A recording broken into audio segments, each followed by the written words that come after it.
बिस्मिल्लाहिर्रहमानिर्रहीम, अस्सलाम वालेकुम रहमतुल्लाहि व बरकातुहू।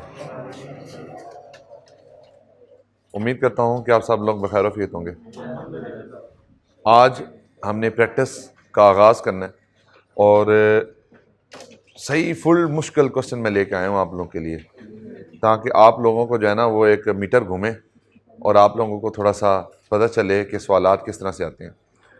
फिर आप लोगों की प्रैक्टिस करने की जो ख्वाहिश है ना वो बढ़े और फिर मैं आप लोगों को क्वेश्चन शेयर करूँ, होम असाइनमेंट्स दूँ और फिर आप उसको करके लेके आएँ।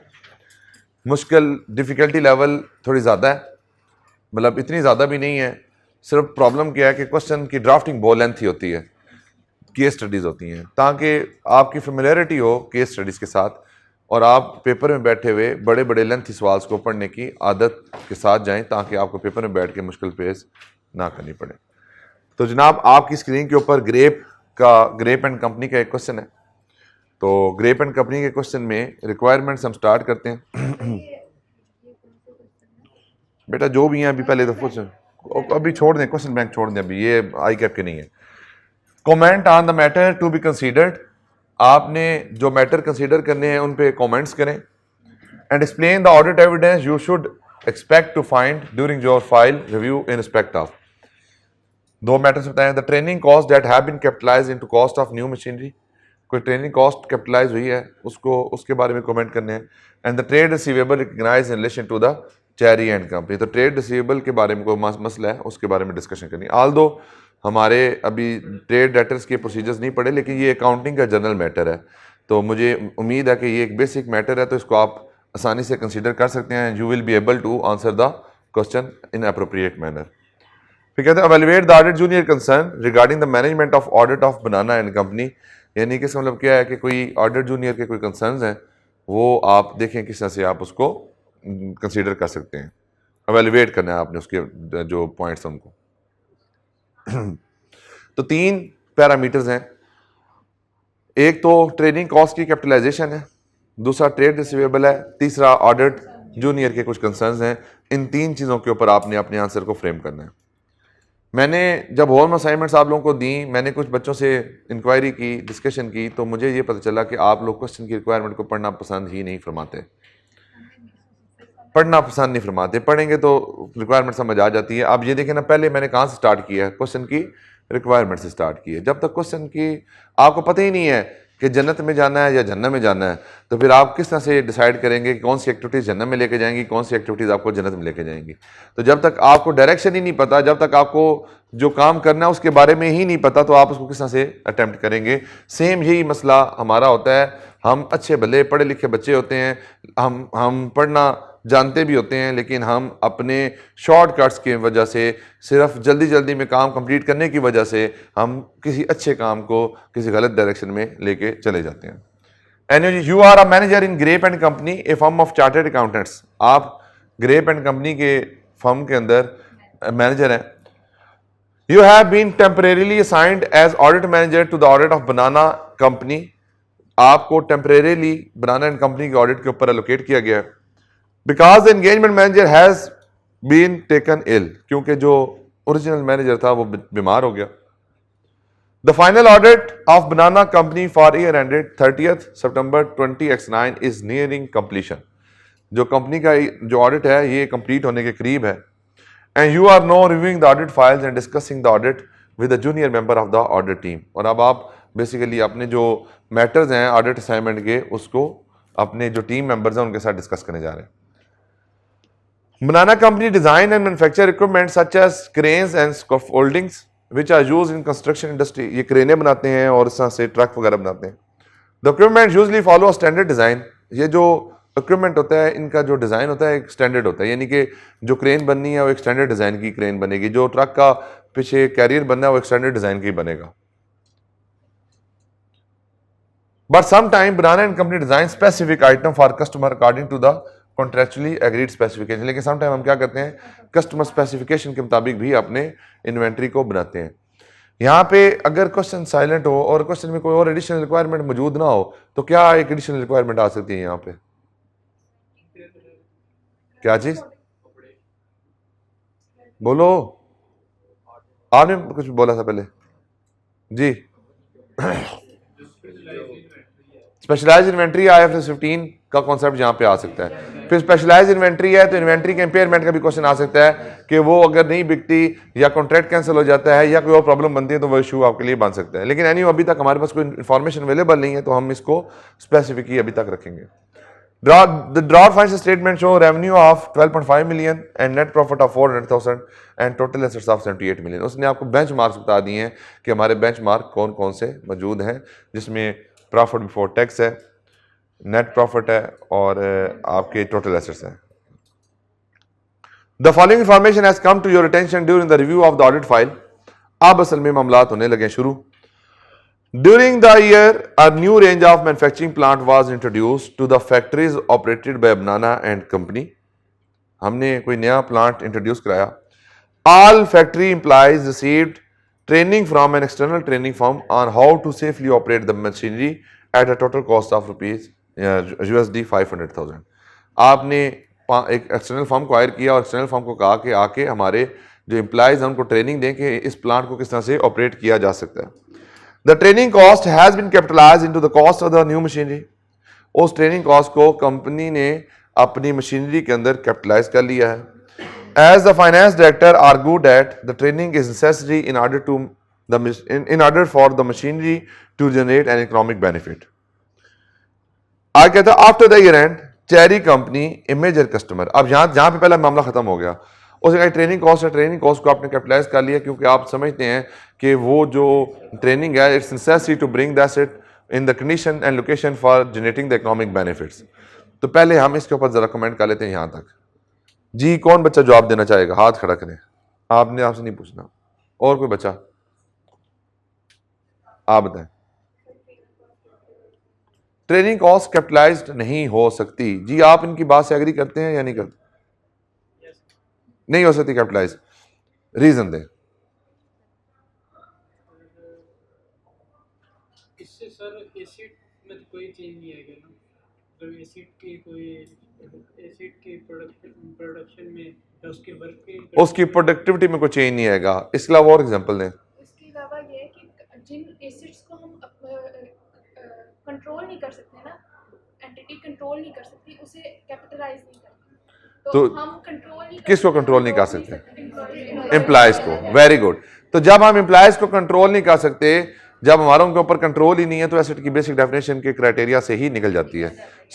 दूसरी बात आ वाली है कि उसे कोई एडिशन नहीं हुआ, कोई उसकी प्रोडक्शन कैपेसिटी में एनहांसमेंट नहीं हुई, कोई प्रोडक्शन कैपेबिलिटी में एनहांसमेंट नहीं हुई, तो this is the necessary cost that has to be expensed out. तो इसको कैपिटलाइज्ड नहीं किया जा सकता। नो द क्वेश्चन इज कि whether the amount of training cost is material or not। क्योंकि जाहिर बात है मटेरियल होगा तो फिर आप बात करेंगे ना, अगर मटेरियल नहीं है तो फिर आप उसके ऊपर बात नहीं कर सकते। देखिए मेरे पास 5 लाख की ट्रेनिंग कॉस्ट है, नेट प्रॉफिट कितना है? 4 लाख का। तो मतलब क्या है, मेरा 100% प्रॉफिट खत्म हो जाता है। मेरे पास 5 लाख कॉस्ट है और मेरा रेवेन्यू कितना है? 12.5 का। तो 5 लाख को 12.5 मिलियन पे डिवाइड करें तो क्या आंसर आता है जी? हो सकता है कि वो रेवेन्यू के बेस पे मटेरियल ना हो, एसेट्स की बेस पे मटेरियल ना हो, लेकिन नेट प्रॉफिट कितने परसेंट आता है? 0.5 डिवाइडेड बाय 12.5। नहीं 40% नहीं होगा, रेवेन्यू का 4% बनता है। ये आप देखें ना, सिंपल क्या करना है, जो मिसस्टेटेड अमाउंट है उसको आपने डिवाइड कर देना बेंचमार्क के ऊपर, तो वहां पे क्या अमाउंट निकलेगी? आपकी परसेंटेज निकलेगी कि वो जो मिसस्टेटमेंट है वो नेट प्रॉफिट के कितने परसेंट बनती है, वो मिसस्टेटमेंट आपके रेवेन्यू के कितना परसेंट बनती है, वो मिसस्टेटमेंट आपके टोटल एसेट्स का कितना बनती है। किसी एक बेंचमार्क का भी मिनिमम रेट अगर एक्सीड हो जाए, फॉर एग्जांपल प्रॉफिट की 5% से एक्सीड हो जाए तो मटेरियल होता है, टोटल रेवेन्यू और टोटल एसेट्स के 1% से एक्सीड हो जाए तो क्या होता है? मटेरियल होता है। इस केस में 100% आपका प्रॉफिट खत्म होता है, इस केस में 4% ऑफ द टोटल रेवेन्यू बनता है, तो ये मटेरियल है आपके लिए कॉस्ट। अब यहां पे आर्गुमेंट क्या है? आर्गुमेंट ये है कि जो ट्रेनिंग कॉस्ट है इसको एक्सपेंस आउट होना चाहिए, रादर कैपिटलाइज होना चाहिए।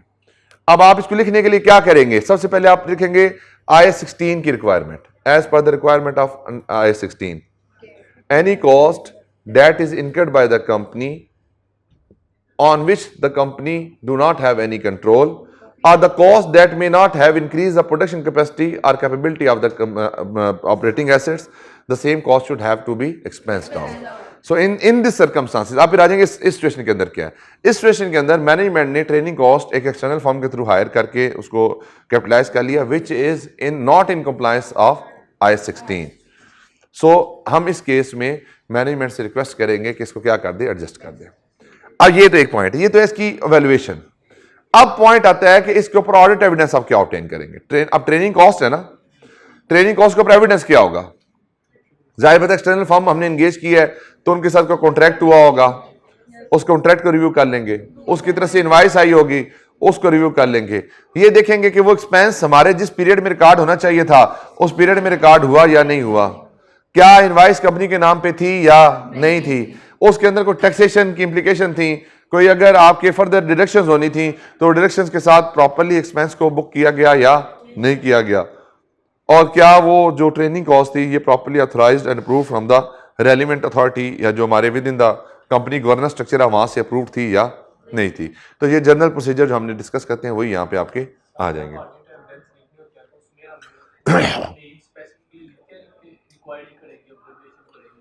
आप अगर इंक्वायरी को लिंक कर सकते हैं, आप पूछ सकते हैं कि हम अब फॉर एग्जाम्पल यहाँ पे इंक्वायरी किस तरह से आएगी, क्या हम नेचर ऑफ हम मैनेजमेंट से इंक्वायरी करेंगे regarding the nature of training cost, उसमें क्या एक्टिविटीज परफॉर्म की गई हैं, किस तरीके से परफॉर्म की गई हैं, उसके हमारा स्कोप क्या था, किस तरीके से परफॉर्म किया गया, ये इंक्वायरी हो जाएगी। नहीं, लाजमी नहीं होता, लाजमी नहीं होता। अगर आप समझ आती है आपको लिखने तो लिख लें, लेकिन वो फिर क्या होगा, आप उस आप सार प्रोसीजर लिख लेंगे, आपको फिर समझ ही नहीं आएगी कि मैंने इंक्वायरी के अंदर क्या लिखना है, क्योंकि आपने स्पेसिफिक लिखना है। इसलिए ब्रेनस्टॉर्मिंग करें, बाद में लिंक करना है तो लिंक कर लें आप किसी के साथ। नहीं होती, इंटेंजिबल भी नहीं होती, क्योंकि कंट्रोल नहीं है ना आपका। देखो मैं किसकी ट्रेनिंग करा रहा हूं, नहीं IAS 16 में उसने कैपिटलाइज किया ना, तो हमने IAS 16 में आंसर करना उसका। अब आइए कि इंटेंजिबल भी नहीं है, क्योंकि इंटेंजिबल भी सेम जी क्राइटेरियाज होते हैं, तो जब वो पीपी में नहीं जा सकता तो इंटेंजिबल में भी नहीं जा सकता। बड़ी ऐनक लगवा ले बेटा, इसके बाद नजर नहीं आएगा ना, फिर कट जाएगा। ठीक है यहाँ पे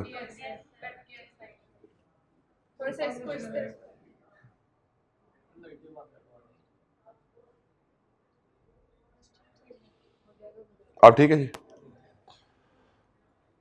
आगे कहते हैं जी, after the year end, year end के बाद Cherry company a major customer with whom Banana and Company has several significant contracts announced is insolvency.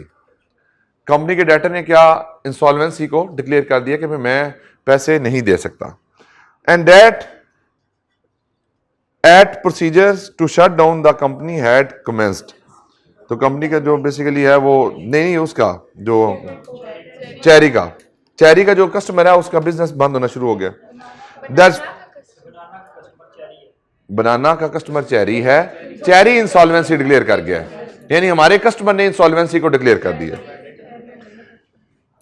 The administrator of Cherry company has suggested that the company may be able to pay approximately 25% of the amount और to state payable creditor, यानी कि 25% हमें recovery हो सकेगी, 75% की recovery नहीं होगी। A trade receivable of $USD 300,000 is recognised on Banana's company statement of financial position in respect of this customer। हमारी बुक्स में अभी बैलेंस किस वैल्यू पे आ रहा है, 3 लाख पे आ रहा है। क्या 3 लाख पे ठीक आ रहा है? पहले यहां पे देखें, अभी क्योंकि आपने IAS 10 पढ़ा हुआ है FAR 2 के अंदर, पहले एक दफा रिक्वायरमेंट सुन लें।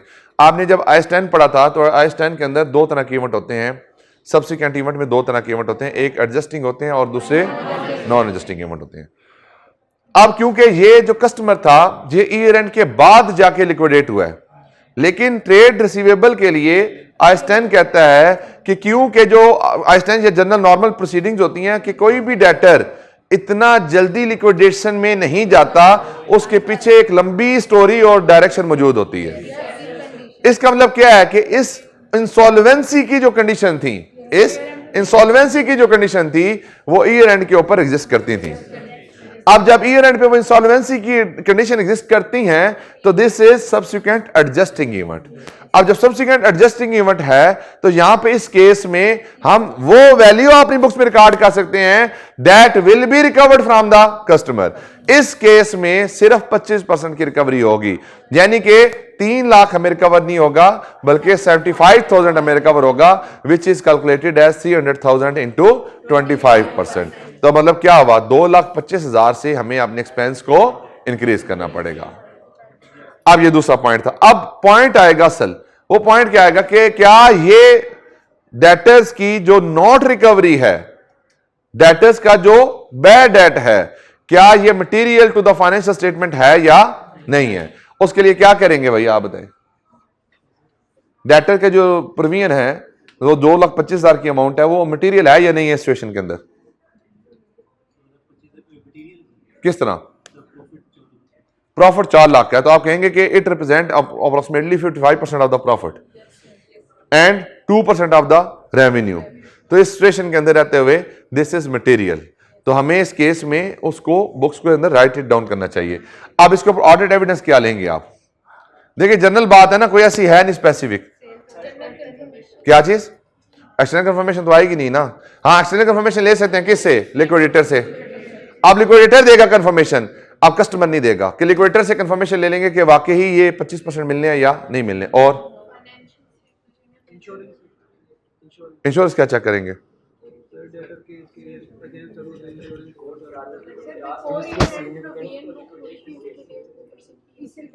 वो तो अभी नहीं हुई ना, वो तो उसने बता दिया 3 लाख पे आ रहा है हमारे पास। कोई सब्सिक्वेंट ईयर एंड जो हमारा पेमेंट हुई है या नहीं, 25% अगर मिलना था तो क्या मेरी रिकवरी हुई है उसमें या नहीं हुई। और क्या चेकेंगे, लीगल मैटर है, हम लीगल ओपिनियन ले लेंगे, लीगल एक्सपर्ट को हायर कर लेंगे, उससे हम ओपिनियन ले लेंगे कि क्या कंपनी को ये पैसे मिलने हैं या नहीं मिलने। जो करस्पॉन्डेंस चली है उस करस्पॉन्डेंस को रिव्यू कर लेंगे, और जो डॉक्यूमेंटेशन है जिसकी बेस पे वो रिसीवर रिकॉर्ड है वो उसको जाकर रिव्यू कर लेंगे, उसकी बेस के ऊपर हमारे ये प्रोसीजर यहाँ पे कंप्लीट हो जाए। चेक कर लेंगे कि कंपनी ने डिस्क्लोजर दिया है या नहीं दिया। ये बात समझ आ गई आपको, क्योंकि ये मैं अगर दरमियान में छोड़ जाता तो फिर सवाल आपको समझ नहीं आना था, लेकिन क्योंकि ये जनरल नेचर का सवाल है, कोई ऐसा स्पेसिफिक है नहीं कि आप ट्रेड डेटर्स के प्रोसीजर पढ़ेंगे तो फिर ही आंसर कर सकते हैं, तो ये अकाउंटिंग का सवाल है। तो अकाउंटिंग के सवाल को मैंने इसलिए यहां पे इसके साथ लिंक कर दिया। In addition, one of the junior member of the audit team voiced concern over how the audit has been managed. कुछ चीजों के ऊपर उसने, जो ऑडिट जूनियर है, क्योंकि आप लिक्विडेटर पॉइंट हो गया ना, आप कंपनी के जो ऑपरेशंस हैं वो लिक्विडेटर के पास चले गए हैं, अब लिक्विडेटर ने ही उसको बंद करना है। कंपनी तो कहेगी मैं सारे पैसे दे दूंगी, आप कंपनी की बात तो यकीन नहीं करेंगे ना। आप आपके लिए वैलिड किसकी बात है, लिक्विडेटर की बात है। अब वो 25% हमें इंफॉर्मेशन आई है कि 25% मिलेगा, तो क्या लिक्विडेटर वाकई कन्फेस करता है कि 25% मिलेगा। अगर मिलेगा तो ठीक है, अगर नहीं मिलेगा तो नहीं रिकॉर्ड करेंगे। I have only worked on 2 audit prior to being assigned the audit team of banana company. Banana company के ऑडिट से पहले, अब ये बेसिकली वही जो फेसबुक के ग्रुपों में आके बच्चे नहीं अपने सवालात करते, अब ये वो सवालात शुरू हो गए। ठीक है जी। I have only worked on 2 audit prior to being assigned the audit team of the banana company. ये कहता है जी कि मेरे पास तो बनाना कंपनी के ऑडिट से पहले सिर्फ 2 क्लाइंट्स थे। कई बच्चे कहते हैं मैंने तो 2 साल में कोई काम ही नहीं किया। तो ये बात वही है कि अपने आप को अंडर एस्टिमेट करते रहना कि मैंने कुछ भी नहीं किया। तो ये भी जो जूनियर है ये भी कोई शूदर है, चुहारा है। चुहारा कहता है कि 2 क्लाइंट से किए, तो भाई 2 किए तो क्या मसला है, तुम्हारे पास स्किल सेट है काम करने का। If answer is yes then there is no issue. आगे कहता है I was expecting to attend a meeting at the start of the audit. Junior कहता है कि मुझे पार्टनर की मीटिंग में क्यों नहीं बिठाया तुमने, where the partner and the senior member of the audit team discuss the audit. जहां पे पार्टनर और बाकी टीम ने अपने मैटर डिस्कस किए थे, मुझे आपने इतना बेहतर नहीं समझा कि मुझे आप वहां मीटिंग के अंदर बिठाएं। और भाई तुम शूदर हो, बट मैं बेटा ये शूदर जो है ना, ये जहाँ वैसे एक मजाक है, मजाक में करता हूँ, मतलब इसका मतलब हर किस नहीं होता कि जो ऑडिट नहीं आता वो शूदर होता है। ये सिर्फ एक कॉन्सेप्ट है, एक है में जेनेरिक हम तंग करने के लिए कहते हैं, इसका कोई रियलिटी के साथ कोई तल्लक वास्ता नहीं है। क्योंकि जो बेसिकली कॉम्प्लेक्स का शिकार बच्चा होता है खुद ही अपने आप को फिर उस सिचुएशन में लेके आ जाता है। Audit team discuss the audit but no meeting was held. वो कहता है मीटिंग ही नहीं हुई। कहते हैं मीटिंग होनी चाहिए थी, मीटिंग ही नहीं हुई। और मीटिंग, अब अवल मीटिंग होती तो मैं भी होता ना, मीटिंग हुई ना मैं उस मीटिंग में बैठा। इन एडिशन ये पॉइंट कंसर्निंग है। देखिए आप जब आइजा 220 को पढ़ते हैं तो उसमें क्या कहते हैं कि डायरेक्शन, सुपरविजन एंड रिव्यू, ये काम करना किसका काम है? पार्टनर का काम है। तो अगर मीटिंग नहीं हुई तो ये क्वालिटी के ऊपर क्वेश्चन मार्क रेज हो रहे हैं, तो ये क्वालिटी का भी साथ क्वेश्चन लिंक हो गया आपका। ठीक है, समझ आ रही है ना? In addition the audit manager has been away on holiday for 3 weeks. और उसके अलावा मैनेजर साहब जो है ना वो स्कूल से फुट्टे पे हैं और मैं सब 3 हफ्ते की छुट्टियों पे हैं। And left a senior in charge, और पीछे आपने एक अपना चहेता लड़का इंचार्ज के तौर पे छोड़ गए। However, the senior was busy with other assignments, so was not always available. ये कौन बातें कर रहा है? ये जूनियर बातें कर रहा है कि भाई मेरे काम इंप्रूवमेंट ही नहीं आई, मेरे काम की कोई वैल्यू एडिशन ही नहीं हुई, क्योंकि जो मीटिंग थी पार्टनर की वो भी नहीं हुई। मैनेजर साहब छुट्टियों पे थे, सीनियर को एलोकेट कर गए थे, सीनियर ने टाइम ही नहीं दिया, तो हमारी कोई मैटर जो है आपस में रिजॉल्व ही नहीं हो सके। ये पॉइंट इसमें कुछ वैलिड है, कुछ इनवैलिड है। जहां तक बात है पहली कि मैंने से 2 क्लाइंटों पे काम किया है, इसकी वजह से कोई मेरे उस पर इंपैक्ट आना चाहिए? नहीं आना चाहिए। फिर जो पार्टनर की मीटिंग है वो जरूरी होती है। अब आपको याद होगा मैंने आपको कहा था रिस्क असेसमेंट प्लानिंग डिस्कशन होती है, एक RAPD का डॉक्यूमेंट बनता है। मैंने उसमें आपको एक्सप्लेन किया था कि वो बनाना क्यों जरूरी है डॉक्यूमेंट। उससे पहले जो मीटिंग्स होती हैं उसमें मैंने कहा था कि जो पूरी प्लानिंग होती है उस प्लानिंग का जो क्रक्स होता है वो रिस्क असेसमेंट प्लानिंग डिस्कशन के अंदर जाके कंक्लूड होता है। आपकी जितनी CFO के साथ मीटिंग होती है उसका वहां पे डिस्कशन होती है, आपकी लीगल हेड के साथ, प्रोडक्शन हेड के साथ, आपने मटेरियलिटी के साथ सेट की, आपने रिस्क किस तरह से आइडेंटिफाई किया, किन एरिया में रिस्क आइडेंटिफाई किया, उस रिस्क के ऊपर अप्रोच क्या थी, मटेरियलिटी किस तरह से डिटरमिन की, मटेरियलिटी की परसेंटेज किस तरह से आपने डिटरमिन की, इंगेजमेंट क्वालिटी कंट्रोल की रिक्वायरमेंट है या नहीं है, आपने इंडिपेंडेंस को किस तरह से इंश्योर किया, टीम के कन्फ्लिक्ट को किस तरह से मैनेज करना है। ये सारी बातें कहाँ पर डिस्कस होती हैं? रिस्क असेसमेंट प्लानिंग डिस्कशन के अंदर होती हैं। अब जो ये बात कर रहा है कि कोई प्लानिंग मीटिंग ही नहीं हुई, दिस इज द कंसर्न। अब ये कंसर्न क्या है कि भाई आपने अपने ऑडिट की डायरेक्शन किस तरह से सेट करनी है। You will not be able to do when you are not having the sufficient and appropriate audit meetings. तो ये उसका कंसर्न बिल्कुल वैलिड है। दूसरी बात कि जो ऑडिट इंचार्ज है वो ओवरबर्डनड है, तो जब ओवरबर्डन है तो काम को रिव्यू नहीं कर सकेगा, डायरेक्शन प्रॉपर नहीं दे सकेगा, तो जब काम नहीं कर सकेगा, डायरेक्शन दे सकेगा, तो ऑडिट की क्वालिटी क्या हो जाएगी? कंप्रोमाइज हो जाएगी। I was given the task of auditing the goodwill which arose on an acquisition made during the year। कहते जी मुझे गुडविल की एक्विजिशन, जो गुडविल आई थी एक्विजिशन के ऊपर, उसका काम दिया गया। Being junior, he might not have sufficient knowledge that how to audit the goodwill। Audit of goodwill किस तरह से करते हैं ये शायद उसको ना पता हो।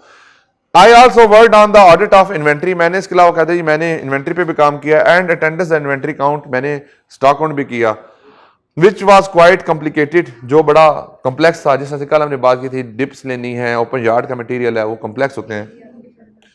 As Banana company has a lot of work in progress, उस कहते हैं क्योंकि उसका वर्क इन प्रोसेस था इसलिए मेरे लिए कॉम्प्लिकेटेड था वो। I tried to be as useful as possible during the count. मैंने अपनी प्रेजेंस को, यानी मैंने इररेलेवेंट नहीं हुआ बल्कि मैंने कोशिश की है वहां पे जितना मुझे समझ आई है, यानी कि मैं चुहारा था लेकिन फिर भी मैंने कोशिश की है समझने की। And help the client staff count some of the raw material, मैंने क्लाइंट की हेल्प भी की है कुछ रॉ मटेरियल काउंट करने में, हालांकि it's not the responsibility of the junior to perform the inventory count, we have to observe the inventory count.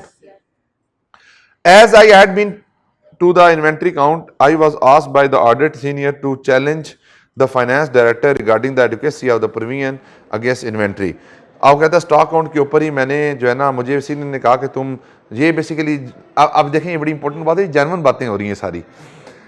कोई शौखा सा बच्चा टीम में आगे आ जाए, ठीक है, अब शौखे से बच्चे को चलाने के लिए उसको कह दिया जाता है कि यार तुम्हारे होते हुए इतनी बड़ी प्रोविजन की अमाउंट फाइनेंशियल स्टेटमेंट में नहीं आई, तुम्हारे ऑडिट करने का मकसद क्या है, तुम आए क्यों यहाँ पे।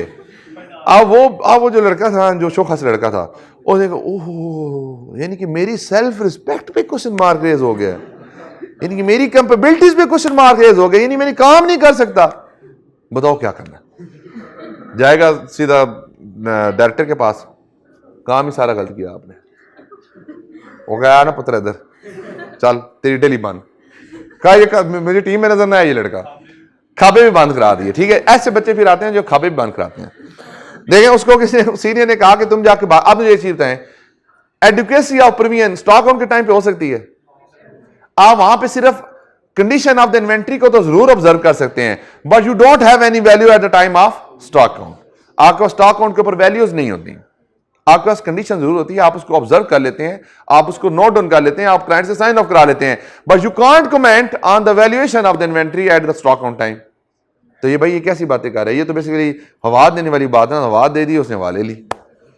अच्छा एनीहो जी, which the senior felt was significantly understated, जो सीनियर था वो कहता था क्योंकि प्रीमियम अंडरस्टेटेड है तो तुम जाके बात करो। हालांकि ये काम किसका है, डायरेक्टर लेवल के बंदे के साथ बात करना भी सीनियर बंदे का काम है, एटलीस्ट मैनेजर जाके बात करे, फर्म का पार्टनर बात करे। तो इसका मतलब क्या है कि टीम के अंदर रोल्स एंड रिस्पॉन्सिबिलिटीज प्रॉपर्ली ठीक तरीके से डिजाइंड और एलोकेटेड नहीं है।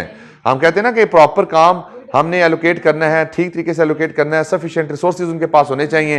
वो 5 कैरेक्टरिस्टिक्स सामने रख लेना आप, क्वालिटी के 5 कैरेक्टरिस्टिक्स। इंडिपेंडेंस की रिक्वायरमेंट को फॉलो करना होता है, कोड ऑफ एथिक्स की रिक्वायरमेंट को फॉलो करना होता है, सफिशिएंट रिसोर्सेज होने चाहिए, सुपरविजन डायरेक्शन रिव्यू होना चाहिए, मॉनिटरिंग होनी चाहिए, एंगेजमेंट क्वालिटी कंट्रोल रिव्यू होना चाहिए।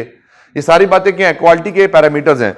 अब यहां पे पढ़ने से ये लग रहा है कि गुडविल का ऑडिट हमने इसको दे दिया, शायद हमने ठीक तरीके से प्रॉपर वर्क प्लान को एलोकेट नहीं किया, फिर हमने कुछ इरेलीवेंट डिस्कशन किया, यानी कि हमें डायरेक्शन नहीं है टीम को डायरेक्शन नहीं है, तो उनकी क्वालिटी भी नहीं इंप्रूव हो सकती। तो भाई वो आप सारे पैरामीटर्स ध्यान में रखें, उसके आगे 1 by 1 कमेंट्स कर दें आप। मुश्किल तो नहीं है, सवाल ये आज तक टेस्ट नहीं हुआ इस तरह से पेपर के अंदर, ये ACCA का सवाल है। आपको क्यों करवा रहा हूं कि आप एक दफे इसको पढ़ लें, पेपर में हो सकता है ऐसा सवाल टेस्ट हो जाए, फिर क्या करेंगे। मुझे पता है कि इतनी लंबी वर्डिंग तो नहीं आएगी, लेकिन इसका क्रस तो आ सकता है, यानी कि इसके बेसिक पॉइंट्स ताकि आपको दे सकता है, लेकिन आपको कमेंट करना आना चाहिए उसके ऊपर। पेपर में इररिलेवेंट नहीं होना आप लोगों ने।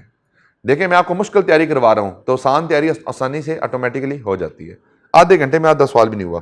Lastly we found that we were running out of time to complete our audit procedures. हमें पता चला कि हमारे पास टाइम भी कम है, तो इसका मतलब क्या है कि जो प्लानिंग आपने है वो ठीक नहीं की, या आपने अनरियलिस्टिक डेडलाइंस क्लाइंट सर मीट कर ली हैं जो आप फुलफिल नहीं कर सकते। अच्छा मैं आपको The audit senior advised that we should reduce the sample size used in our tests as a way of saving time. तो जब तक यानी सिंपली कट डाउन कर देना सैम्पलिंग को without knowing the materiality, without knowing the audit risk, without knowing the other factors, it may not be a appropriate measure कि आप इसको खुद ही खत्म कर दें या कम कर दें, ये ऑडिट की क्वालिटी के ऊपर इम्पैक्ट कर सकता है। He also suggested that if we picked an item as part of our sample for which it would be time consuming to find the relevant evidence, then we should pick a different item which would be quicker to audit. ये अब गोलियां कराना सिखा रहा है अपने junior को कि अगर तुम्हें कोई ऑडिट एविडेंस नहीं मिलता तो उस ट्रांसफर को गोल कर दो, उसकी जगह पे नई ट्रांसफर सेलेक्ट कर लो और उसके ऊपर काम कर लो। इसका मतलब क्या हुआ कि आपका ऑडिट ठीक तरीके से रिव्यू ही नहीं हो रहा, तभी ये काम हुए ना। और दूसरी बात क्या है, उनकी ट्रेनिंग भी ठीक तरीके से नहीं हो रही। तीसरी बात क्या है, उनके पास कंपिटेंस एंड कैपेबिलिटी भी नहीं है।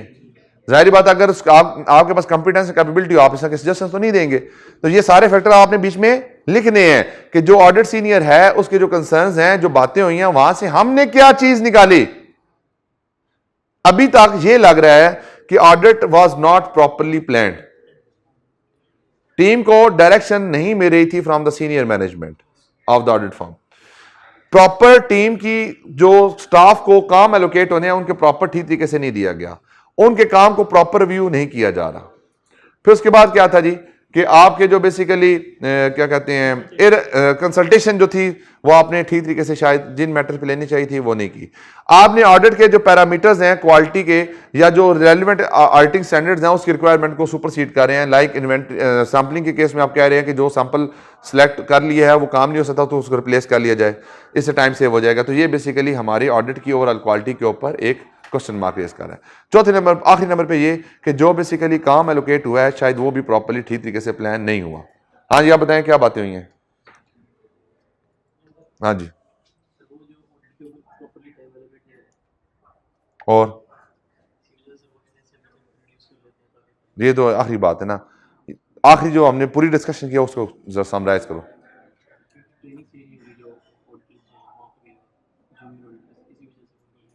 और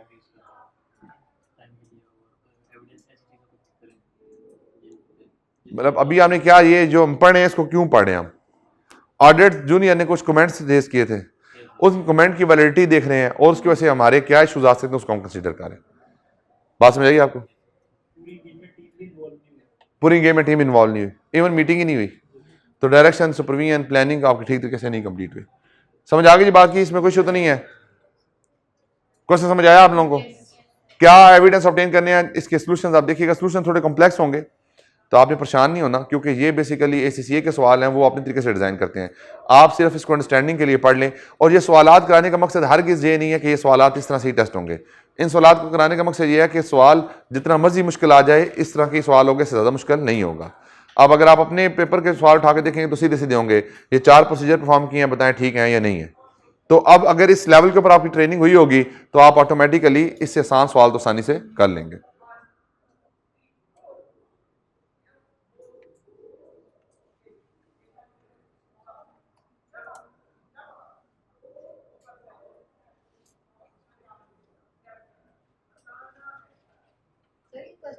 रिक्वायरमेंट में पूछता है ऑडिट एविडेंस बताएं।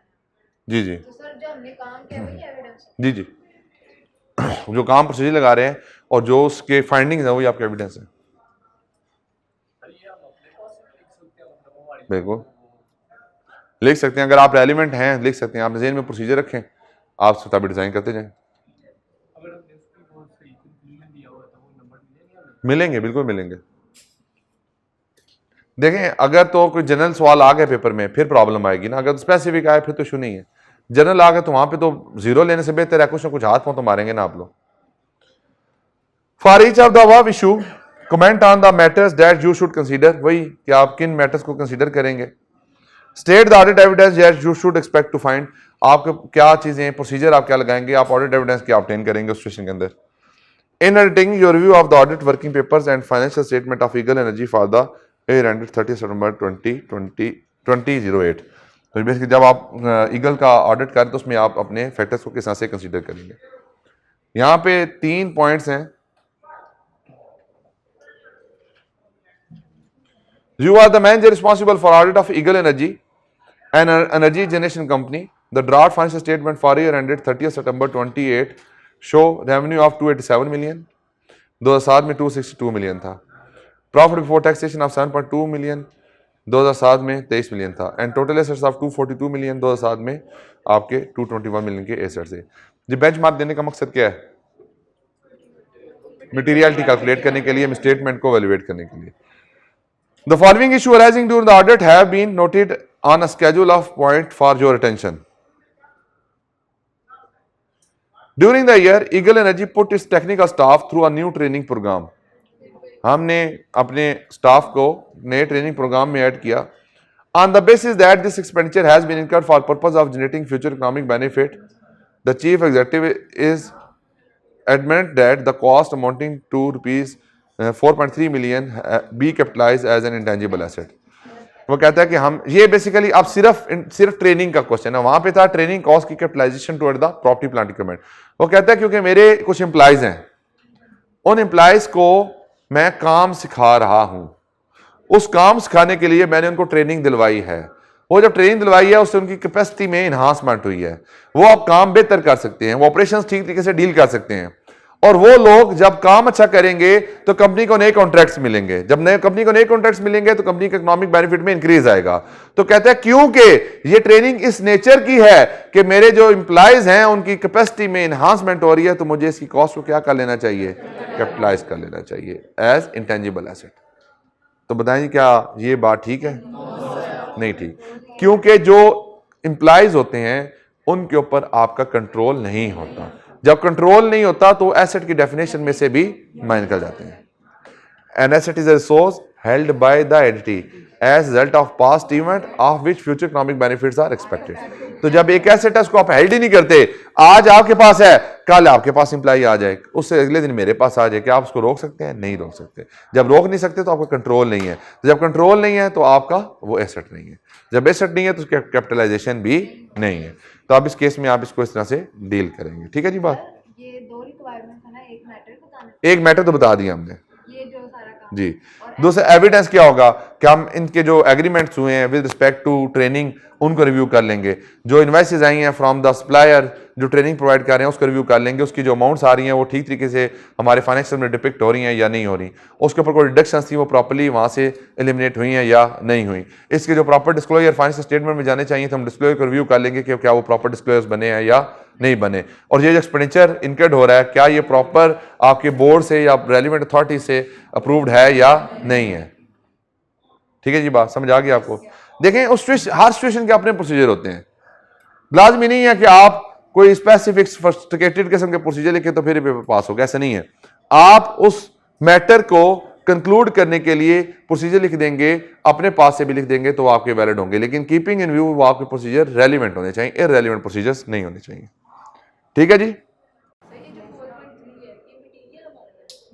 आप ये देखें ना 4.3 मिलियन है ना, तो पीबीटी का ये 50% है तकरीबन, बल्कि फिर 60% है, तो पीबीटी का 60% मटेरियल है, बिल्कुल मटेरियल है। अब मैं रिपोर्टिंग एप्लीकेशन तो नहीं बता रहा क्योंकि अभी आप लोगों ने रिपोर्टिंग एप्लीकेशन तो पढ़ी नहीं है, तो मैं रिपोर्टिंग एप्लीकेशन बता दूंगा तो उसका कोई फायदा नहीं होना आप लोगों को। तो जब हम आगे जाके रिपोर्ट वाले एरिया पढ़ेंगे फिर आपको ये बातें ज्यादा समझ आएंगी।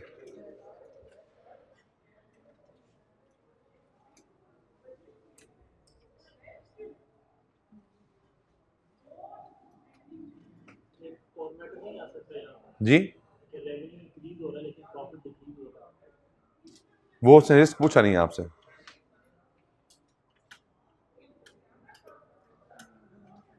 बस इसमें जी ए पार्ट ही आपके लिए रेलिवेंट है, बाकी पार्ट 2 जो है वो गवर्नमेंट ग्रांट्स का है और पार्ट 3 जो है वो जनरल एंट्री का है। सर ये जो रेशियोज दी होती हैं जी जी, हमने ज्यादा बात करनी है आंसर में या बस वो जो हमारा रेलेवेंट?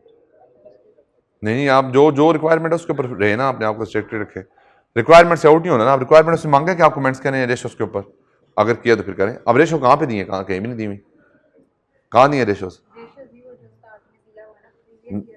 नहीं वो बेसिकली नहीं वो मटेरियलिटी के लिए है, उसका कोई तलक नहीं, अनलेस अनटिल कोई कहे कि आप रिस्क आइडेंटिफिकेशन करें। For each of the above issue comment on the matter that you should consider. देखें इस ये की बेहतर चीज क्या है, क्वेश्चन की रिक्वायरमेंट एक जैसी होती है तो आपको पता होता है कि हमें इसमें करना क्या है।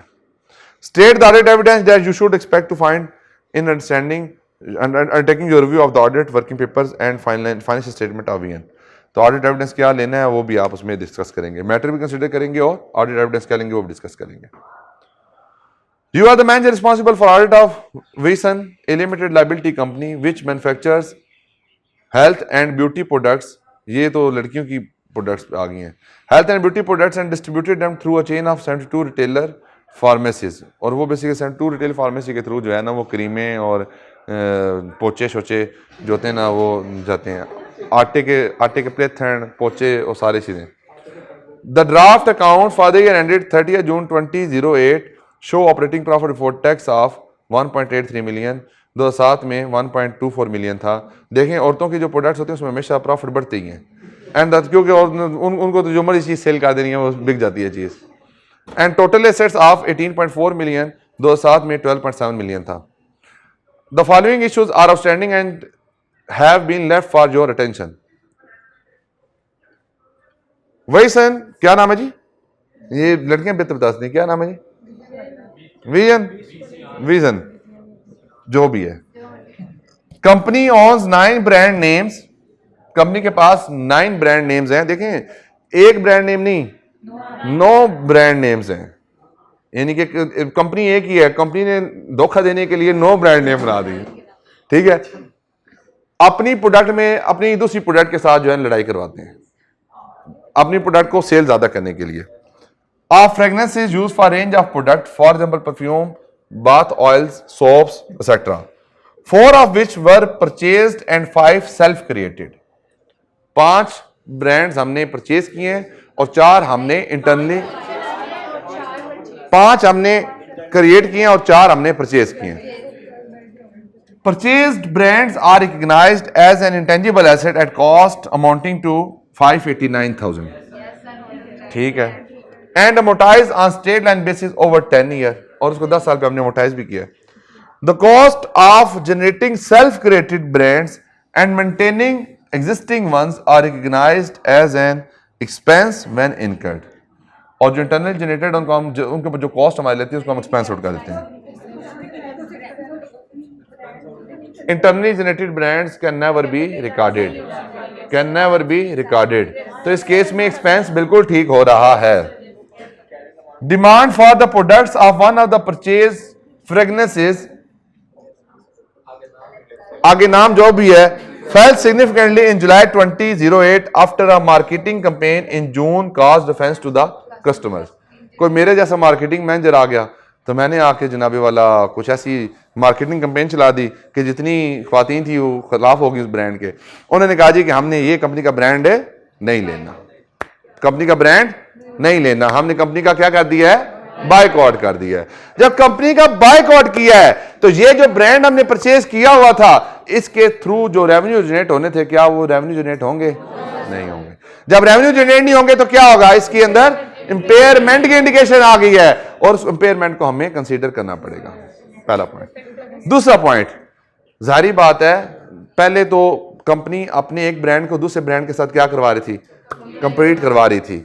अब लोगों को पता चल गया कि ये ब्रांड भी इसी कंपनी का है, ये ब्रांड भी इसी कंपनी का है, ये ब्रांड भी इसी कंपनी का है। फिर जो खवातीन थी वो क्या हो गई, अवेयर हो गई, उनको समझ आ गई। उन्होंने कहा ना, अगर एक नहीं लेना तो बाकी भी नहीं लेने।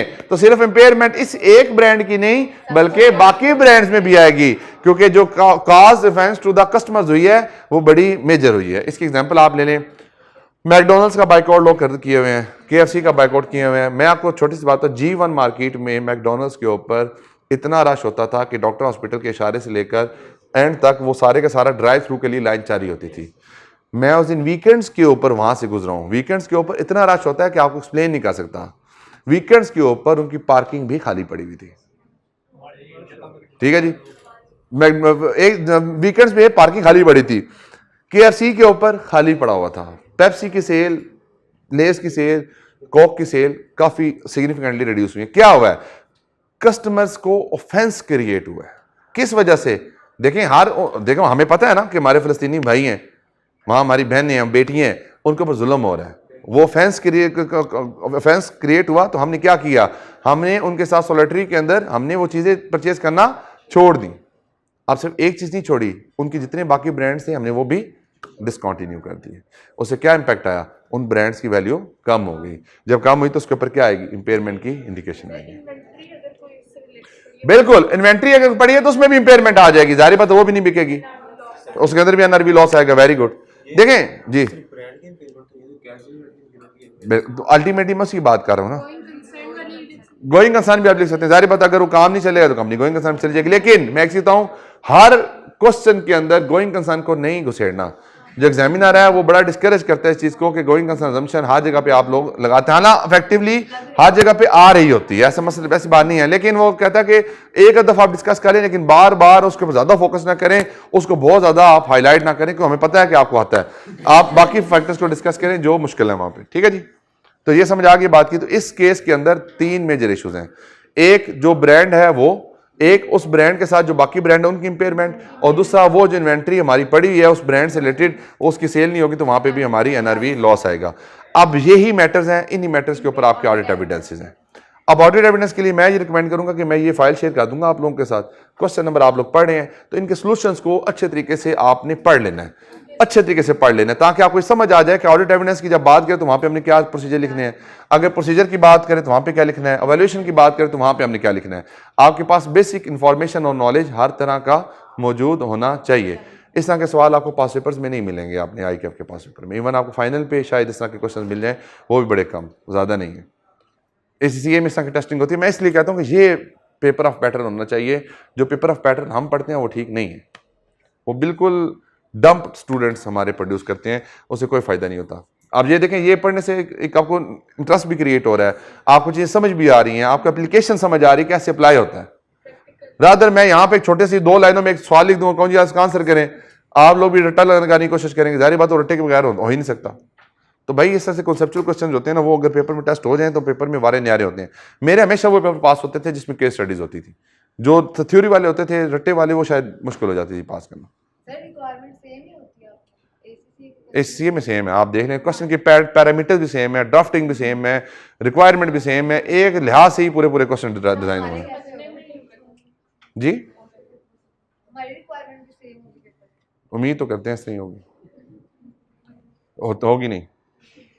उम्मीद जरूर की जा सकती है लेकिन होगी नहीं, हमें पता नहीं होगी क्या चीज़। वो कभी एक सवाल का पैटर्न एक तरह से बना देते हैं, कभी उस सवाल के पैटर्न को दूसरी तरह से बनाते हैं, ग्रिड को कभी मोल्ड करके ऊपर ले जाते हैं, ग्रिड को कभी मोल्ड करके नीचे ले जाते हैं। इनकी ग्रिड भी एक ही होगी, एप्लीकेशन भी एक ही होगी, टेस्टिंग भी एक ही होगी। नॉलेज टेस्ट करेंगे, नॉलेज के अलावा कुछ नहीं टेस्ट करेंगे। हमारे पेपरों में तो मैथ टेस्ट होता है, मैं सही बता रहा हूँ। अकाउंटिंग के पेपर में मैथ के अलावा कुछ भी नहीं होता, कोई कॉन्सेप्ट नहीं है, सिर्फ मैथ है। आप कैलकुलेशन के अंदर गमा घेरियां डाली होंगी, इसको सेल है तो सेल के लिए फॉर एग्जांपल पहले उसने इतने परसेंट का इतने परसेंट से लेकर इतने परसेंट को इतने परसेंट से मल्टीप्लाई किया तो यह समझे सीएमए, और अब एमएफए में भी आपको सेम आएगा। इन्वेस्टमेंट अप्रेजल के अंदर वो आपको assumption देगा कि company has 5 location, each location has 3 different sub location, the sub location of the one of the sub location having 80% capacity further operated for the 60% capacity and the capacity resulted in increase in production of the 2000, और उसमें फिर इस तरह से हो गया वैसे हो गया। भाई वो क्या फायदा उन चीजों का। मेरे मुताबिक आई कैप को इतनी शौक है ना, तो एक पेपर डाटा एनालिटिक्स का डाल दे जिसमें सिर्फ एनालिटिकल क्वेश्चन टेस्ट करे, सिर्फ एनालिटिकल, और वो मेरे मुताबिक एंट्री बैरियर हो हर बच्चे के लिए। जो बच्चा सीए में एडमिशन लेना चाहता है उसको एक वो एनालिटिकल पेपर जरूर देना पड़ेगा जिसमें मैथमेटिक्स के मुश्किल से मुश्किल सवाल होंगे। नहीं वो देखें बात क्या है, लाजमी नहीं है तो फिर आगे जिन्होंने पढ़ना है। आप बायो पढ़ के क्यों सीए में आई हैं, क्यों आई है ना आती, बताएं क्यों आई हैं। आपने बायो पढ़ के सीए में आई है ना, तो आपने क्या किया, आपने एक कन्फेस किया कि आपने इसको इस प्रोफेशन को लेके जाना है, हालांकि आपका प्रोफेशन नहीं है, नहीं है प्रोफेशन।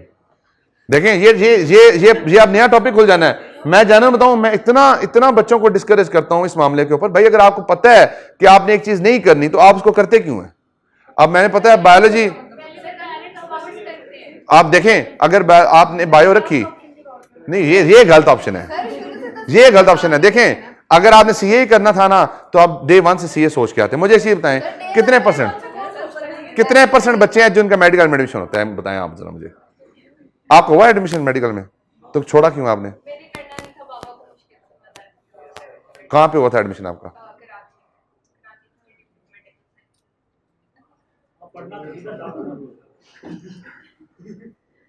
मैं क्या कमेंट करूं, मैं क्या कहूं इस चीज के ऊपर।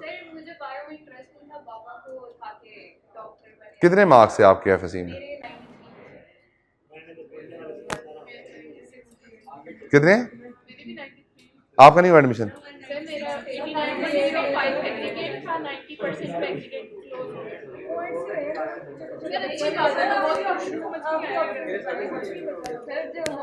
इधर कोई है ऐसा सक्सेस स्टोरी, किस में, बायो के साथ, तो एडमिशन हो गया था मेडिकल में, सीएमएस में सब में हो गया था। मिलिट्री हॉस्पिटल में, तो क्यों नहीं गए। क्लास खत्म हो गई बस।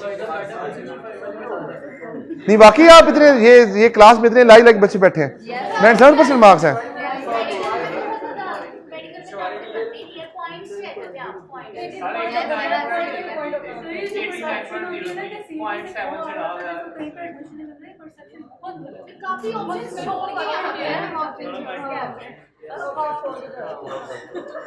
इसका मतलब मैं पूरी क्लास में सबसे नैला मैं ही हूँ। तुम मुझे कंपीट नहीं कर सकते नैलों में। सबसे लोएस्ट मार्क जो बच्चा समझते है जिसके हाथ खड़ा करे, कितने परसेंट है। हाँ भाई, हाँ भी कोई बच्चा जो समझता है कि उस क्लास का सबसे नैला बच्चा है, नहीं नैला परसेंटेज में बात करें, परसेंटेज जो समझते हैं। मेरे पूरी क्लास में सबसे कम मार्क्स हैं 60%, बड़े मुश्किल से 682। यू वन, आप जीत गए 682। नहीं कोई वक्त नहीं, सिंपल एफ था वो कोई वक्त वाली बात नहीं होती, इससे सब बातें हैं। क्या चीज, वो भी सी है। अच्छा सिंपल एफ है, हाँ पढ़ते ही नहीं था मैंने, करनी सीए था। मैथ्स रखा होता मैंने, मैथ्स स्टैट और इकोनॉमिक्स सेपरेट थे। पुरानी 2007 की मैट्रिक है, 2009 की FSC है, 2013 का BS ऑनर्स है, 2018 का CA। जी आपने ये BS मैंने BS ऑनर्स ही करने लौर आया था, मैं CA नहीं करने आया था। मैं बताता हूँ, देखें, नहीं, मैं एक्सप्लेन करता हूँ, ऐसी बात नहीं है, मैं एक्सप्लेन करता हूँ इस बात को। मैंने कहा था कि मैंने CA करना है, मेरे घर वालों ने कहा था कि तुमसे होना नहीं है। मैंने कहा मैंने CA करना है, उन्होंने कहा तुमसे होना नहीं है। तो मैंने कहा फिर क्या करना है? उन्होंने कहा जी तुमने BCom करना है। तो मैंने कहा जी अगर BCom करना है तो फिर मैंने कुछ नहीं करना है, मैंने करना है तो CA करना है। उन्होंने कहा जी आप एक दफ़ा एडमिशन ले लो BCom के अंदर, ऑनर्स के अंदर, उसके बाद करना हो तो अपनी मर्जी से खुद करना। फिर जब मैं यहाँ पे आया, 2 साल मैंने BCom ऑनर्स में एडमिशन लिया। 2011 में मुझे फीलर आया कि अब मैं पढ़ना शुरू कर दिया मैंने, तो मैं इंशाल्लाह कर लूँगा क्योंकि मेरा पैशन था। तो मैंने फिर ना CA में एडमिशन के लिए जो है वो घर फ़ोन किया कि मैंने एडमिशन लेना है। उन्होंने कहा जी हमने कोई फीस फूस नहीं देनी, करना है खुद करो, हमने कुछ नहीं तुम्हें सपोर्ट करना। तो आगे बस स्टोरी है, बस मैं फिर वो बाद में किसी को सुनाऊंगा आपको। क्या चीज़ इतनी लंबी नहीं होगी, चलो नहीं जो भी है। तो फिर क्या हुआ कि मैंने फिर जब CA स्टार्ट किया तो मेरी फंक्शन इंग्लिश ही नहीं पास होती थी। फंक्शन इंग्लिश पहली दफ़ा दिया फेल, दूसरी दफ़ा दिया मॉड्यूल B पूरा पास, इंग्लिश फेल, तीसरी दफ़ा दिया इंग्लिश फिर फेल, फिर उसके बाद इंग्लिश पास हुई, फिर मॉड्यूल C पास, D पास, E पास, F पास, फिर सारे पास हो गए, ज़्यादा टाइम नहीं लगा। तो जो मेन था, मुझे हर्डल्स शुरू में सबसे ज़्यादा हर्डल्स फेस करनी पड़ी। शुरू की जो पहले जो 2 साल थे ना, 2013 तक, 2011 से 2011 के एंड से 2013 तक, 2013 के एंड तक, वो एक जिसे कहते हैं ना सही टफ टाइम होता है CA के अंदर, मेरे लिए वो टफ टाइम था। मैं क्लास के जो मैं क्लास ही नहीं लेता था, मैं क्लासें खुद मतलब मैं अपनी सेल्फ स्टडी करता था। मेरे पास जो है ना वो बच्चे क्लास लेके आते थे, मैं किसी से कोई रजिस्टर ले लेना, किसी से कोई किताब ले लेना, किसी से कोई चीज़ लेकर मैंने ना अपनी जो है वो तैयारी शारी कर लेता था। क्योंकि मैं ऑनर्स किया हुआ था तो मुझे थोड़ा सा ये था कि मैं जो है ना वो सब्जेक्ट्स मोरलेस यही थे, सिलेबस भी यही था, टेस्टिंग का लेवल डिफरेंट था। वहाँ पे टेस्टिंग थोड़ी बहुत बेसिक लेवल की होती है, यहाँ पे टेस्टिंग थोड़ी एडवांस लेवल की होती है। तो मैंने उसकी तैयारी खुद की, बैठ के मैंने चीज़ें सारी खुद पढ़ी। तो मैंने पेपर जब दिए तो पेपर मेरे पास होना शुरू हो गए। जब पेपर पास होना शुरू हुए तो घर वालों को तब कॉन्फिडेंस बिल्डअप हुआ कि ये CA कर सकता है। उससे पहले तो CA उनको कॉन्फिडेंस ही नहीं था कि CA कर सकता है। इवन मेरी क्वालिफिकेशन के ऊपर कई लोगों को ये यकीन नहीं आता कि ये क्वालिफाई भी हो गया। मैं सही बता रहा हूँ। तो बेसिकली बात क्या थी, मेरा पैशन था CA। मैंने डे 1 से ही मुझे पता था कि मैंने CA करना है, डायरेक्शन मेरी यही थी। मतलब मैंने ये नहीं कहा कि ये कर लूँगा वो कर लूँगा, मुझे पता है मेडिकल रख के क्या कर लेना है। 600 नंबर लेने हैं तो 600 नंबरों के साथ तो कहीं भी एडमिशन नहीं मिलना। इवन आपको सिंपल जो BS जोलॉजी होती है, BS बॉटनी होती है, उसमें नहीं एडमिशन मिलेगा, ये तो बड़ी दूर की बात है। तो मैंने नहीं रखे सब्जेक्ट वो वाले। मुझे घर वालों ने कहा कंप्यूटर रख लो, मैंने कहा जी इंग्लिश में है, अंग्रेजी मुझे आती नहीं है, तो मैंने नहीं रखना। उन्होंने कहा कि तुमने 1 महीना ज़रूर पढ़ना है इसको। मैंने कहा जी 1 महीना पढ़ा लें, मुझे याद कुछ नहीं होना।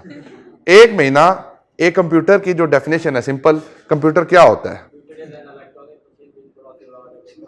तुम्हें आती है ना, मुझे अभी भी नहीं आती। देखें मैं एक लाइन थी, मैंने नहीं पढ़ना था ना, तो मैंने याद भी नहीं करना था। मैं 1 महीना एक किताब, उसकी एक डेफिनेशन, उसको 1 महीना लेके बैठा रहा। मैंने एक डेफिनेशन घर वालों को नहीं तैयार करके दी FA के अंदर। मैंने कहा मैंने नहीं रखना, मुझे आती ही नहीं है, मुझे पढ़ने ही नहीं आता। इंग्लिश है क्या, इंग्लिश मुझे आती ही नहीं है। क्या चीज स्टार लगे, ऐसे आसानी से पास नहीं हुई वो भी, उसमें भी स्टार लगे हैं, फिर जाके पास हुई है। केस स्टडी देखें, ये प्रैक्टिकल है, इसका कोई अंग्रेजी से तलक नहीं है। मैं हमेशा ये कहता हूं दो सब्जेक्ट्स मेरे जो है ना वो जिंदगी के जैसे कहते हैं ना बुरे सब्जेक्ट्स समझता हूं जिनकी कोई बेस नहीं होती, एक इंग्लिश और एक मैथमेटिक्स।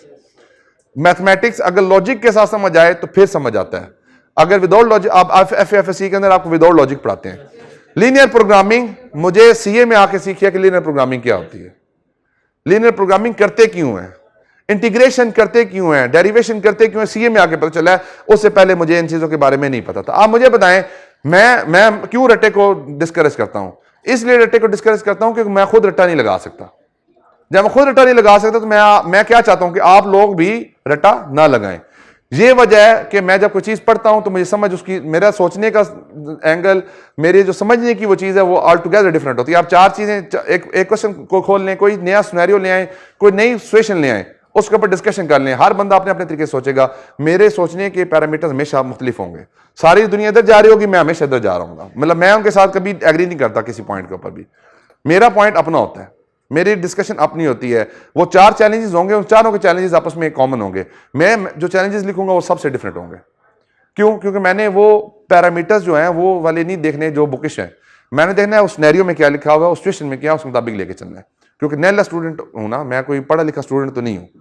मैंने सीए किया है, अगर सीए किया तो मैंने प्रैक्टिकल एक्सपीरियंस के बेस पे सीए पास किया है। अल्लाह ताला की मदद और वो बाकी चीज़ तो बिल्कुल ज़रूरी है, लेकिन मैंने जो सीए किया है तो प्रैक्टिकलिटीज़ की बेस के ऊपर मैंने सीए किया। सीए फाइनल का कोई सब्जेक्ट ऐसा नहीं है जिसमें मुझे प्रैक्टिकल नॉलेज ना हो। मेरे पास अगर प्रैक्टिकल नॉलेज ना होता तो सीए फाइनल का एक पेपर भी मैं पास ना कर पाता। अकाउंटिंग का पेपर आया, अकाउंटिंग के अंदर उसका डिस्क्लोजर्स रिक्वायरमेंट होती थी। मुझे फाइनेंशियल स्टेटमेंट के ऊपर बहुत अच्छी ग्रिप थी, डिस्क्लोजर के ऊपर बहुत अच्छी ग्रिप थी, क्योंकि मैं शुरू में ही ऑडिट सीनियर के तौर पे काम कर रहा था, तो मुझे अच्छी ग्रिप थी फाइनेंशियल्स के ऊपर। पेपर के अंदर जो रियल टाइम के ऊपर मैं डिस्क्लोजर हम बनाते थे, मैं वो पेपर में वो डिस्क्लोजर बना के आया था, पेपर मेरा पास हो गया। टैक्स का पेपर था, उसके अंदर जो आपका इनकम टैक्स का सवाल आता है उसमें करंट टैक्स की वर्किंग करनी पड़ती है। वो हम अपने ऑडिट के अंदर ऑडिट क्लाइंट्स की रिव्यू करते हैं। मुझे वो पेट फॉर्मेट्स पता थे कि ये फॉर्मेट इस तरह से बनते हैं। मैंने कोई बुक वाला फॉर्मेट नहीं यूज़ किया, मैंने अपना फॉर्मेट यूज़ किया, मैंने उसकी बेस पर क्वेश्चन अटेम्प्ट किए। बीएफडी का सवाल आया, बीएफडी का पेपर आया, मुझे पेपर आते नहीं था। मैंने बुक खोली, बुक खोल के मैंने बुक में से देखकर पेपर किया, मेरा पेपर पास हो गया। ऑडिट का पेपर आया, ऑडिट का मेरा प्रैक्टिकल एक्सपोजर था, और ऑडिट का प्रैक्टिकल एक्सपोजर इस नेचर का था कि मुझे ये पता था कि ये काम क्यों करते हैं, ये प्रोसीजर क्यों लगा रहे हैं, इसकी बेसिस क्या है। वो बेसिस की बेस के ऊपर मैंने बगैर तैयारी के जाके पेपर में बैठा था। मुझे कुछ नहीं पता था पेपर में क्या आना क्या नहीं आना। मैंने बगैर तैयारी के पेपर में बैठा, मैंने को 70 नंबर का पेपर आइज़ की बुक में से किया। कोई बंदा इस बात पर यकीन नहीं कर सकता कि 70 नंबर उसने एक बुक में से कैसे किए, क्योंकि भाई मैं प्रैक्टिकली बुक को इस्तेमाल करता था वहाँ पर जब ऑडिट करता था। मेरा ऑडिट का पेपर इसलिए निकला। लॉ का वाइट पेपर था, इसमें मुझे थोड़ा सा रट्टा लगाना पड़ा, लेकिन अगेन मैंने कोई एज वर्ड टू वर्ड कोई रिटर्न लगाया। मैंने जो सीए में जो पेपर अटेम्प्ट किए हैं, मैंने हर सवाल को अपनी लैंग्वेज में अटेम्प्ट किया। ये लोग कहते हैं ना लॉ की लैंग्वेज अगर फॉलो ना करें तो ये हो जाता है, ये वाली लैंग्वेज फॉलो ना करें तो ये हो जाता है, तो ऐसी बात बिल्कुल भी नहीं है। मैंने लॉ के पेपर के अंदर भी अपनी वर्डिंग की बेसिस के ऊपर ही पेपर अटेम्प्ट किया। मुश्किल किस पे हुई? एसपीएम पे, जो आपका है ना बिजनेस मैनेजमेंट, इसके ऊपर आके ये मेरा पेपर फेल हो जाता था, मैं पढ़ते नहीं था इसको भी। आखिर पे भी मैंने जो नहीं पढ़ा, आखिर पे मैंने ना आतिफ आब्दी साहब की किताब थी, वो एक उन्होंने नोट्स बनाए हुए थे, मैंने वो नोट्स पकड़े और नोट्स की हेडिंग्स पढ़ के चला गया। मैंने कहा अंदर जो लिखना वो खुद लिखूंगा, बस मुझे बुक का जो है ना समरी चाहिए कि बुक में जो आएगा कि बुक इसमें लिखा हुआ क्या क्या है, बीच में मैं लिख लूंगा। वो पेपर मेरा आखिरी फंसा हुआ था, वो मेरा वहां से निकला। तो बात यह है कि सीए के अंदर जितने भी पेपर हैं, इवन आप किसी भी फील्ड में चले जाएं, किसी भी इंडस्ट्री में चले जाएं, अगर आप out of the box thinking नहीं करते, आप कहीं भी एग्जिस्ट नहीं करते। आप अगर out of the box thinking करते हैं तो फिर ही आप अपने आप को दूसरों से क्या करते हैं, डिफरेंशिएटेड शो कराते हैं। जब तक आप देखें 100 बकरियां जा रही हो, 100 की 100 काली बकरियां हैं, एक सफेद बकरी होगी तो क्या होगी? डिफरेंट नजर आएगी। क्यों? जो डिफरेंट होता है ना वो आई कैचिंग हो जाता है। तो आप अपने आप को हमेशा डिफरेंशिएट करें। हर बंदा एक जैसी चीज कर रहा होता है, लेकिन अगर आप उसमें से कुछ डिफरेंट करते हैं ना तो आपकी वैल्यू ज्यादा है। फिर तो आप इसको फोकस करें। सीए कुछ भी नहीं है, सीए आप लोगों ने पास इंशाल्लाह कर लेना है, हो जाएगा पास। लेकिन सीए पास करने के बाद आप वही ना नॉर्मल जो एक चार्टर्ड अकाउंटेंट्स होते हैं, एक स्पेसिफिक पैटर्न के ऊपर चलने वाले, वो नहीं बनना आपने, बल्कि आपने अपने आप को पॉलिश करके डिफरेंट चार्टर्ड अकाउंटेंट इंशाल्लाह बनना है। अब देखें चार्टर्ड अकाउंटेंट्स जो काम करते हैं वो बिल्कुल एक बेसिक नेचर के होते हैं, एक तरह के होते हैं, वहां पर डिसीजन मेकिंग नहीं होती। अब आप वही पैरामीटर फॉलो किए जा रहे हैं, बस वो बात क्या है, हम वो स्पेसिफिक चीजों को याद किया होता हमने, हम कोशिश करते हैं कि हम उन्हीं चीजों को फॉलो करते हैं, उन्हीं में से आंसर करें। मैं आपको बताऊं, आप थोड़ा सा ना अपनी जिंदगी में थोड़ा सा चेंज लेके आए। चेंज क्या लेके आए? आप अपनी पहले ना लाइफस्टाइल को थोड़ा सा बेहतर करें। लाइफस्टाइल में क्या है? आपकी हेल्थ। अपनी हेल्थ पे कौन कौन बच्चा कॉन्शियस है? तो कोई एक्सरसाइज वॉक शॉक कौन करता है? डाइट प्लान अपना कौन फॉलो करता है? डाइट प्लान से मुराद क्या है? क्या चीज? जंक फूड को अवॉइड करते हैं। आपने जिंदगी में चीनी को मिनिमम कर लें, सफेद आटे को खत्म कर दें। अब सफेद आटा सिर्फ सफेद आटा नहीं है, सफेद आटा से जो बनी सारी प्रोडक्ट्स हैं, वो बिस्किट्स, बेकरी आइटम्स, ये सारी सफेद आटे के थ्रू आती हैं। मैदा, चीनी और कोल्ड ड्रिंक्स, ये 3 चीजों को अगर क्रॉस कर ले अपनी जिंदगी में, 3 चीजों का क्या कर दें? क्रॉस कर दें, ठीक है। और एक चीट डे रख लें, हफ्ते में 1 दिन आप इन चीजों को इस्तेमाल कर सकते हैं, 1 दिन, ठीक है जी। आप उसके बाद 30 मिनट की क्या करें? वॉक करें। और उसके बाद नमाज आप जो है प्रॉपर टाइम के ऊपर पढ़ें। आपकी लाइफ जो है ना वो बिल्कुल स्ट्रीमलाइन हो जाएगी। आपकी जो स्टडी आप पढ़ाई करेंगे, मैं आपको लिख कर देता हूँ ये बात, अगर आप पढ़ाई करेंगे तो आपकी डबल प्रोडक्टिविटी होगी। अगर किसी को यकीन नहीं आता 15 दिन ये रूटीन फॉलो करके देख ले, 15 दिन के बाद आप लोगों ने अपनी प्रोडक्टिविटी को कंपेयर करना है। आज कितने घंटे बैठ के पढ़ते हैं और 15 दिन बाद कितने घंटे बैठ के पढ़ेंगे, जमीन आसमान का फर्क होगा। अगर आप ये समझते हैं कि ये जो काम मैंने आपको बताया, ये एक्टिविटी करना, ये थोड़ा सा जाके सोशलाइज करना, अगर इसका बेनिफिट नहीं है तो मैं आपको बताऊं ये आप बहुत बड़ी बेवकूफ़ी में है। ये अगर बात आपको 10 साल बाद समझ आएगी ना तो उसके बाद आपके हाथ में कुछ नहीं होना। आज के दिन पे इन चीज़ों को आप फॉलो कर लें। दूसरे नंबर के ऊपर आज बेसिक मैं आपको कुछ बातें बताने जा रहा हूँ जो मैंने अपनी ज़िंदगी में अप्लाई की हैं। दूसरे नंबर के ऊपर कभी किसी का बुरा ना चाहें, किसी का कभी बुरा ना चाहें। अल्लाह ताला की ज़ात आपकी नीयत को देख रही होती है।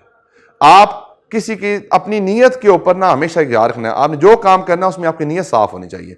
आप ठीक कर रहे हैं या गलत कर रहे हैं वो मैटर नहीं करता, आप क्यों कर रहे हैं वो मैटर करता है। कोई भी काम क्यों से स्टार्ट होता है, क्यों। देखें आपने कोई काम किया, गलत हो गया, अगर नीयत सही थी तो फिर मसला नहीं है। अगर आपने कोई काम गलत करने की नीयत से किया, काम ठीक हो जाता है, नीयत खराब है तो उसका कोई फायदा नहीं है।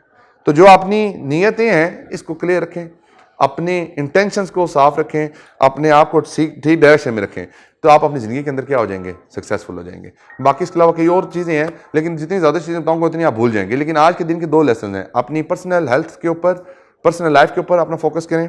दूसरे नंबर के ऊपर अपनी इंटेंशंस के ऊपर और अपने जो रवैयों के ऊपर, अपनी चीज़ों के ऊपर फोकस करें। और तीसरे नंबर के ऊपर आप जो है वो अपने पेरेंट्स का ख्याल रखें, अपने अहलो याल का, अपने जान पहचान वाले लोगों का, सारों का ख्याल रखें, उनके साथ अच्छे तरीके से पेश आएँ। गली महल्ले में कोई गरीब लोग होते हैं उनकी हेल्प आउट कर दें। हेल्प आउट सिर्फ फाइनेंशियल नहीं होती, सम टाइम सड़क से पत्थर हटा देना भी हेल्प होती है। कोई फॉर एग्जांपल सड़क किसी को क्रॉस करा देना भी हेल्प होती है, ठीक है। उसके बाद आप किसी को खाना खिला देंगे तो ये भी हेल्प होती है। तो आप जो है अपनी ज़िंदगी में ये चीज़ों को इनबिल्ड करें। ये जब चीज़ें इनबिल्ड कर लेंगे ना तो फिर आपकी ज़िंदगी का मकसद चेंज हो जाएगा। ये सीए की क्वालिफिकेशन तो आज निकाल इंशाल्लाह हो ही जानी है। असल जो ज़िंदगी का मकसद है ना वो आपको आपके क्लियर होने चाहिए। ज़िंदगी में सक्सेसफुल हमेशा वही लोग होते हैं जो अपने आप को ठीक डायरेक्शन के ऊपर लेके चलते हैं, तो ठीक डायरेक्शन में सारी चीज़ें आ जाती हैं। ले जी आज की डिस्कशन को यहीं पे करते हैं कंक्लूड। मिलते हैं इंशाल्लाह फिर अगली क्लास में, तब तक के लिए अल्लाह हाफिज़।